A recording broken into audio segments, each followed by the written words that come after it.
Well, good morning and welcome to Coffee with the Pastor. It is a good morning for coffee. A little chilly out there today. And today I want to kind of introduce something I want to talk about this week. This whole series of grace and space that I've been looking about how Jesus deals with folks was kind of inspired by a conversation I had with Ann about, my wife Ann, about a conversation that happened in her apprentice group, her cohort, and they had somebody by the name of Deborah Hirsch, and Deborah's been someone that my wife and I both have read and have enjoyed and heard speak. And Deb's a minister who has had a very unique ministry and is able to minister to people who normally you wouldn't think about church folks ministering to.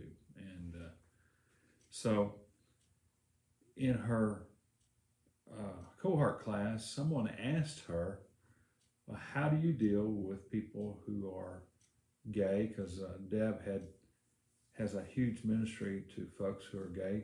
Deb herself had lived the gay lifestyle for a while. And still let them know that you don't agree with them and yet not isolate them to where they won't come back. And what Deb says she does, she says she looks at them and says, I've given you grace and space to disagree with me. Now I ask that you give me grace and space to be able to disagree with you. That's a very hard concept for people to have these days because it's either you've got to agree with me completely or you don't. And in the church, we're always faced with, okay, we have a very high standard to live by. It's the Bible, and there's morals and there's values and things in the Bible that we desire to live up to. And yet at the same time, we're told to minister to others. We're told that Jesus said, I came for sinners, not for saints. I came for the sick, not for the well. And so how do you, on the one hand, live a life of holiness?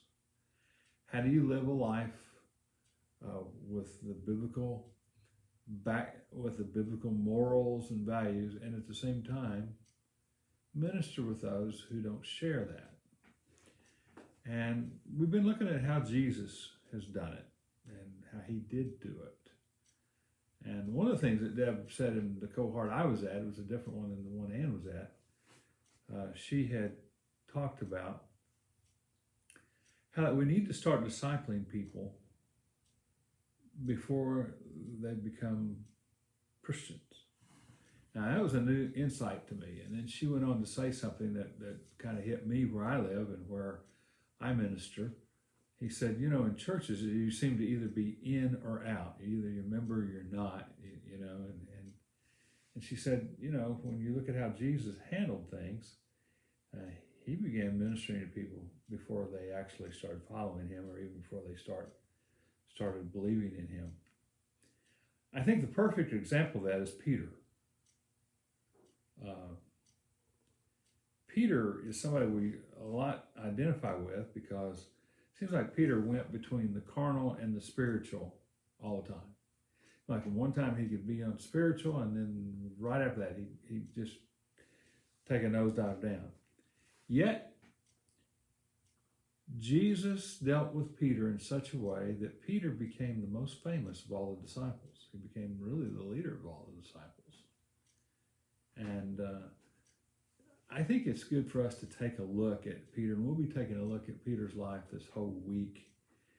Today I want to talk about a question that Scott McKnight posed. One time I heard him give this lecture on this.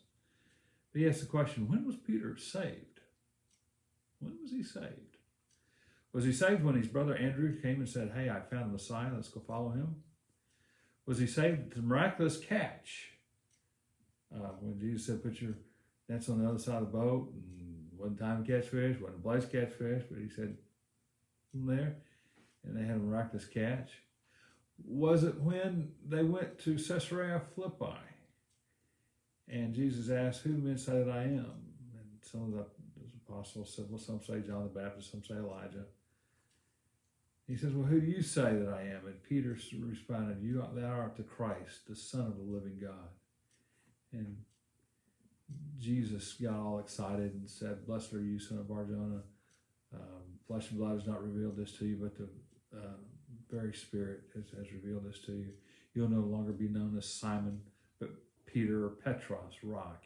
And I think he said, on this rock, and I think he pointed to himself, on this rock I'll build my church. But it was upon what Peter had said.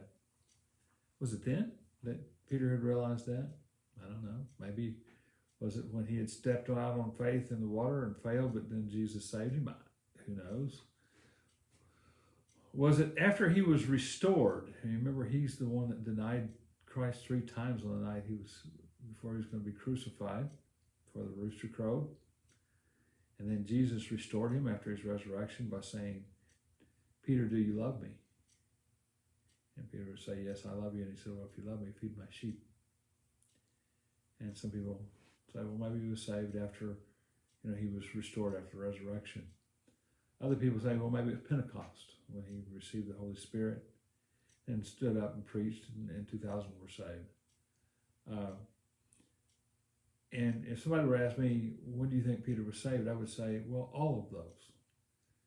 In the Bible, we tend to think about beginning salvation with ending salvation. It's kind of like, well, we get saved. Well, the verb tense in the Greek has it as a continuous action. You have a starting place, and then, as Paul says, you work out your salvation the rest of your life. It's a continual process. It is with us. It is with everyone else. And how we deal with people going through that process is very important. How Jesus dealt with Peter was very important. And we're going to look at that this week. And we're going to look at how Jesus dealt very patiently with Peter, with grace and space, and how he helped develop this man's man fisherman who liked to cuss, who was impulsive, how he developed him into one of the finest Christians and the leader of the early church. I look forward to having more lessons with you this week, and I'll see you tomorrow. Blessings upon you.